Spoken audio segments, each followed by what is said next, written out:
Sefer Vayikra, Parshat Vayikra, on the unintended consequences of our actions. We're entering a new book of the Torah this week, the book of Leviticus. At the end of the book of Exodus, we learned about the construction of the tabernacle, the Mishkan, and all the sacred implements that go in it. Now in Leviticus, we turn our attention to the practices to be done in the tabernacle, especially the offerings to be brought. In some way, we are learning about taking a communally constructed and intended space and fostering it to hold personal, subjective, religious experiences. Leviticus chapter 4 tells us what sacrificial, ritual process to perform when, quote, a person unwittingly incurs guilt in regard to any of God's commandments about things not to be done and does one of them, end quote. A person unwittingly incurs guilt, it says, bishgaga. I want to think about this shgaga, this unintentional sinning. This idea from the Torah can be a constant challenge, a push for personal growth. And at the same time, it can also be a real source of comfort. It's hard enough to do teshuvah, to repent for all the ways we hurt other people knowingly. It's hard enough to avoid doing things that we know cause harm.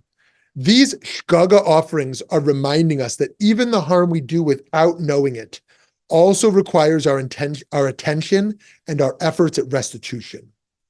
Nechama Leibovitz, a great 20th century teacher of Torah, told a story about teaching the commandment not to put a stumbling block before the blind.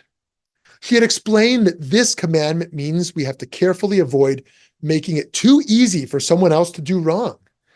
For example, if you leave money visible where someone in need might be tempted to steal it, you're transgressing.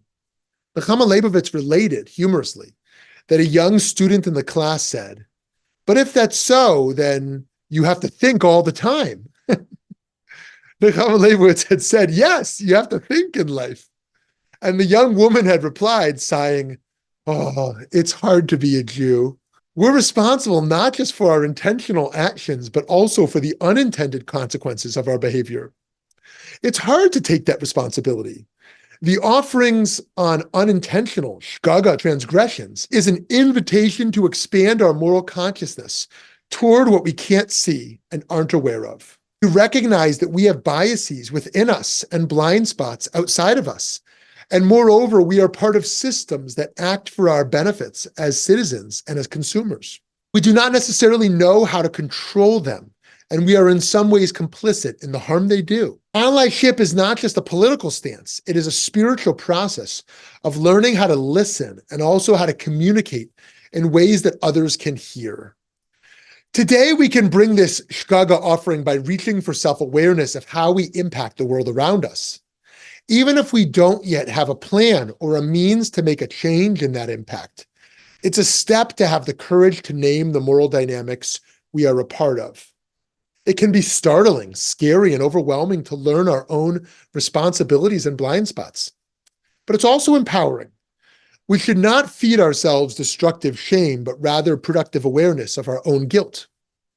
And that is where our verses can be comforting, because it gives us a container, a way to name and hold our guilt as we recognize it.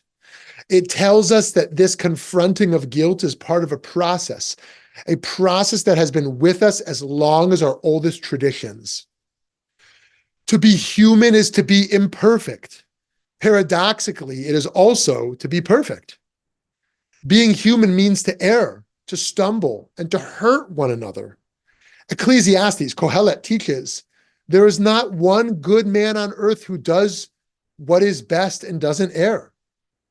And our section of Leviticus, when it goes on to enumerate the offsprings brought for those accidental transgressions, it begins from what the high priest does when he sins and goes on to address the same for community leaders, for chieftains, and so on. You will make mistakes and they will cause harm, but you are not alone.